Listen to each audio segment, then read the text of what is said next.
امام ابو حنیفہ کو نسبت صحابہ کی کیسے حاصل ہے؟ علماء سیر نے لکھا ہے سیدنا علی المرتضیٰ رضی اللہ تعالیٰ عنہ کی کلاس میں ایک اہم شخص ہے، کبھی کبھی فالودہ لے کر پیش ہوتا ہے، اس کا نام زوتی ہے، غیر مذہب سے کلمہ پڑھ کے مسلمان ہوا ہے، نو مسلم ہے، فالودہ حضرت علی المرتضیٰ کو کھلاتا ہے۔ ایک دن آیا تو فالودہ بھی ہے اور ہاتھ میں نوائزدہ بچہ، تازہ پیدا شدہ بچہ بھی ہے۔ استاد جی میں آپ کی خدمت میں آیا ہوں دعائیں لینے۔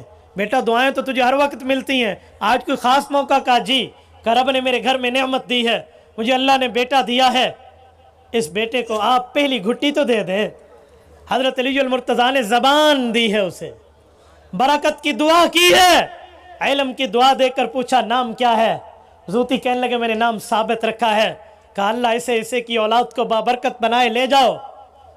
سرگودہ خان کا اجتماع میں آنے والے غیورو، یہ ثابت کوئی اور نہیں ہے، جسے سیدنا علی نے گود میں اٹھایا امام حنیفہ کا ابا ہے، امام اعظم ابو حنیفہ رحمہ اللہ۔ ان دعاؤں کا نتیجہ ہے۔ آپ کو نہیں پتا حضرت رسول اللہ نے سیدنا علی المرتضیٰ کا مقام جو حضور نے خود حضرت علی کو ٹائٹل دیا ہے نام میں، وہ کیا ہے؟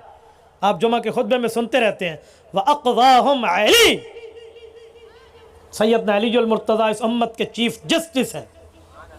اقضا سب سے بڑے قاضی، سپرلیٹو ڈگری ورلڈ، اس میں تفضیل، اس سے بڑا لفظ نہیں ہے، اتنے بڑے قاضی، تو جس کو اس کی دعا ملے وہ اتنا بڑا امام بنتا ہے۔ میرے دوستو امام ابو حنیفہ رحمہ اللہ صحابہ کے زمانے میں آدھی صدی گزارنے والا بندہ ہے۔ مجھے کسی ایک صحابی سے دکھا دیں جو کہے اس کی نماز ٹھیک نہیں ہے، اس کی عبادت ٹھیک نہیں ہے، اس کا مسئلہ بتانا ٹھیک نہیں ہے، اس کا معاملہ ٹھیک نہیں ہے۔ اگر نہیں تو اسے تائید سکوتی نہیں کہتے تو کیا کہتے؟